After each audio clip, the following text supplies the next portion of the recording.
Hi friends, இப்போ தான் வந்துட்டு மகாபலிபுரம் ஷோர் டெம்பிளுக்கு வந்து அதான் உள்ளே என்ட்ரு ஆகும். அது வந்து உள்ளே போய் பார்க்கணும். ஜூம் பண்ணுறோம்.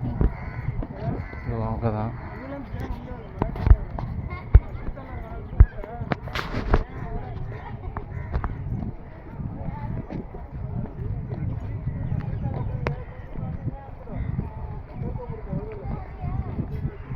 பார்த்தீங்கன்னா பீச் எல்லாமே அது அங்கே அது இருக்குது. பீச்சு அங்கே கடல் இருக்குது. பக்கத்தில் வந்து இந்த டெம்பிள் வந்து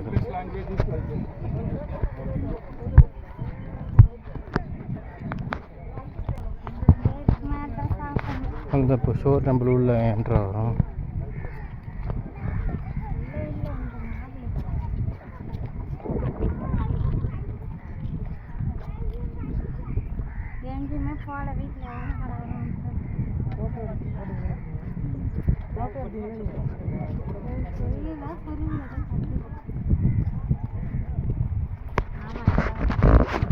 பார்த்தீங்கன்னா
இதான் ஷோர் டெம்பிளோட ஃபைனலாக வந்துட்டோம்.